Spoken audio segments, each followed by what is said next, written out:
Hello friends, मैं विष्णु गुप्ता आपका स्वागत करता हूं अपने यूट्यूब चैनल एजुकेशन हब पर। आज मैं लेके आया हूं आपके लिए थर्मोडायनेमिक्स का सेकंड पार्ट। और इसमें मैंने पहले पार्ट में आपको बताया था कि थर्मोडायनेमिक्स के कौन कौन से प्रक्रम है, सिस्टम निकाय वगैरह बेसिक चीजें आपको टर्मिनोलॉजी बताई थी। आज मैं इसका फर्स्ट लॉ ऑफ थर्मोडायनेमिक्स के विभिन्न रूप है वो आपको बताने जा रहा हूँ। तो हम विभिन्न रूप में सबसे पहले बात करेंगे, इनके कुछ प्रक्रम है जो मैं पहले आपको डिस्कस कर चुका हूँ। कौन से? समतापी, समायतनिक, समदाबी और विरोष्म प्रक्रम, और चक्रीय प्रक्रम भी बताया था। तो आज हम ये देखेंगे कि इनका फर्स्ट लॉ ऑफ थर्मोडायनेमिक्स पर कैसे अप्लाई होता है। इन पे हम इनको समझेंगे, टॉपिक वाइज टॉपिक देखें हम। सबसे पहले हम स्टार्ट करते हैं समतापी प्रक्रम। समतापी प्रक्रम क्या होता है कि ऐसा प्रक्रम जिसमें क्या रहता है, टेम्परेचर क्या रहता है, कांस्टेंट रहता है। तो हम कहते हैं अगर टेम्परेचर कांस्टेंट होता है तो डेल टी क्या होगा, टेम्परेचर डिफरेंस क्या आएगा, जीरो। तो टेम्परेचर डिफरेंस जीरो आएगा तो हम क्या कहते हैं, डेल ई एनर्जी डिफरेंस का फॉर्मूला क्या होता है, सीवीडीटी। एन सीवीडीटी, एन बराबर हम क्या कह सकते हैं, 1 मोल है तो ये क्या हो जाएगा, डेल ई बराबर सीवीडीटी। तो हम कहते हैं कि यहाँ पे टेम्परेचर कांस्टेंट डेल टी का मान जीरो है, तो यहाँ पे हम डेल टी का मान जीरो रखेंगे तो ये डेल ई बराबर क्या निकल जाएगा अपने पास, जीरो।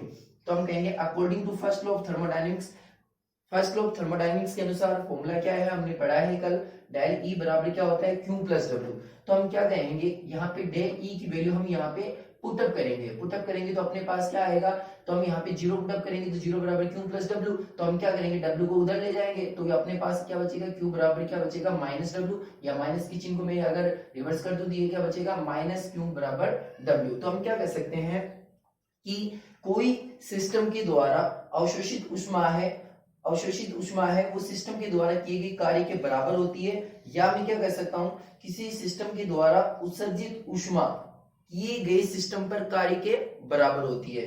तो अब हम दूसरे प्रक्रम की बात करते हैं, वो प्रक्रम होता है समायतनिक। समायतनिक प्रक्रम का अर्थ क्या होता है कि ऐसा प्रक्रम जिसमें वॉल्यूम क्या रहता है भाई, कांस्टेंट रहता है। तो वॉल्यूम कांस्टेंट रहता है तो यहाँ पे डेल वी बराबर हम क्या कहेंगे, जीरो। तो डेल वी बराबर जीरो है तो हम क्या कहेंगे, डब्ल्यू बराबर फॉर्मूला क्या होता है, माइनस पी डेल वी। तो यहाँ पे हम क्या कर सकते हैं, देखो हम डेल वी की जगह हम क्या रख देते हैं, जीरो। तो डेल वी की बराबर जीरो रखेंगे तो अपने पास डब्ल्यू बराबर क्या निकल के आएगा, जीरो। तो हम क्या कहेंगे, फर्स्ट लॉ ऑफ थर्मोडायनेमिक्स के अनुसार क्या होता है, डेल ई बराबर हमें पता है क्यू प्लस डब्ल्यू होता है। तो हम यहाँ पे डब्ल्यू की वैल्यू को पुटअप करेंगे तो अपने पास क्या निकल के आएगा, डेल ई बराबर क्यू, क्योंकि हमने W बराबर तो अपने पास क्या है, जीरो। तो या मैं क्या कह सकता हूं, इन दोनों को नेगेटिव साइन दोनों तरफ नेगेटिव से मल्टीप्लाई कर दूं तो ये अपने पास क्या हो जाएगा, माइनस डेल ई बराबर क्या हो जाएगा, माइनस क्यू। तो हम क्या कह सकते हैं, पहले इक्वेशन दूसरी इक्वेशन को हम कैसे समझ सकते हैं, हम ये कह सकते हैं कि सम आयतनिक प्रोसेस में क्या होता है, किसी सिस्टम के द्वारा हम क्या कहते हैं, डेल ई बराबर क्या है, क्यू। इस डेल ई बराबर क्यू का क्या हुआ कि सिस्टम के द्वारा अवशोषित ऊष्मा उस सिस्टम की आंतरिक ऊर्जा में वृद्धि के बराबर होता है। या मैं क्या कह सकता हूं, सिस्टम के द्वारा आंतरिक ऊर्जा में जो कमी है वो सिस्टम के द्वारा उत्सर्जित ऊष्मा के बराबर होता है। ठीक है, अब हम अगला प्रोसेस की बात करते हैं, समदाबी प्रक्रम। ये समदाबी प्रक्रम क्या है, तो हम कहते हैं कि इस समदाबी प्रक्रम में प्रेशर क्या होता है भाई, कांस्टेंट रहता है। तो हम क्या कहेंगे, प्रेशर का जो डिफरेंस होगा वो क्या होगा, इक्वल टू जीरो होगा। हमें पता है W बराबर फॉर्मूला हमें पता है क्या होता है, माइनस पी डेल वी। तो हम क्या कह सकते हैं, according to first law of thermodynamics के अनुसार क्या होगा, डेल ई बराबर हमें पता है क्यू प्लस डब्ल्यू होता है। तो मैं यहाँ पे W की वैल्यू यहाँ से क्या करूंगा, यहाँ पे पुटअप करूंगा तो अपने पास क्या आएगा, डेल ई बराबर क्या बचेगा, Q minus P del V. तो हम क्या कहेंगे, अगर मैं इस पी डेल वी को पक्षांतर करता हूं डेल ई की तरफ तो हम क्या कहेंगे, क्यू बराबर अपने पास क्या बचेगा, del E plus P del V. तो हम ये कह सकते हैं कि यहां सिस्टम के द्वारा जो अवशोषित ऊष्मा है वो सिस्टम की आंतरिक ऊर्जा में वृद्धि साथ साथ उस सिस्टम की वॉल्यूम में वृद्धि के बराबर होता है, क्योंकि पी तो हमें पता है कांस्टेंट है। आगे हम इसे ये भी कह सकते हैं कि ये जो क्यू है, अवशोषित ऊष्मा है, वो क्या है, कांस्टेंट प्रेशर पे है।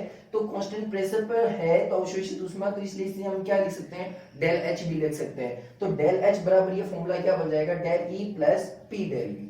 ओके, अब हम अपना नेक्स्ट प्रोसेस चलते हैं, रुद्धोष्म प्रक्रम। रुद्धोष्म प्रक्रम क्या होता है, इस प्रक्रम में जो अवशोषित ऊष्मा है वो क्या होती है, मतलब जो ऊष्मा है वो क्या रहती है, कांस्टेंट रहती है।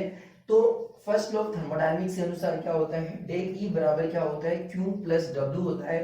तो हमें पता है यहाँ पे क्यू कांस्टेंट है, तो हम क्या कह सकते हैं, यहाँ पे ये कांस्टेंट है, तो हम बराबर डेल ई बराबर हम क्या कहेंगे, डब्ल्यू बचेगा। तो या मैं क्या कह सकता हूँ, इसे दोनों तरफ नेगेटिव साइन से मल्टीप्लाई कर दूं, तो माइनस डेल ई बराबर क्या बचेगा, माइनस डब्ल्यू बचेगा।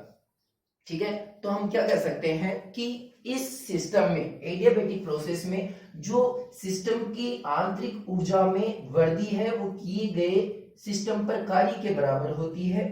या मैं क्या कर सकता हूं, सिस्टम की आंतरिक ऊर्जा में कमी, नेगेटिव साइन का मतलब है कमी, वो सिस्टम के द्वारा कार्य किया जाता है उसके बराबर होती है। तो मैंने आपको फर्स्ट लॉ थर्मोडायनेमिक्स के इसमें विभिन्न रूप बताए कि समआयतनिक प्रक्रम, समआयतनिक, समतापी, रुद्धोष्म और समतापी प्रक्रम में इसका फर्स्ट लॉ थर्मोडायनेमिक्स का कैसे एप्लीकेबल होता है। तो ये मैंने आपको बताया। नेक्स्ट वीडियो में मैं बताऊंगा कि विभिन्न प्रक्रमों के दौरान जो किया गया कार्य है वो क्या होता है, रिवर्सिबल प्रोसेस और इरिवर्सिबल प्रोसेस के दौरान। बस इसी वीडियो में बस इतना ही। आप बने रहिए मेरे साथ अपने चैनल एजुकेशन हब में।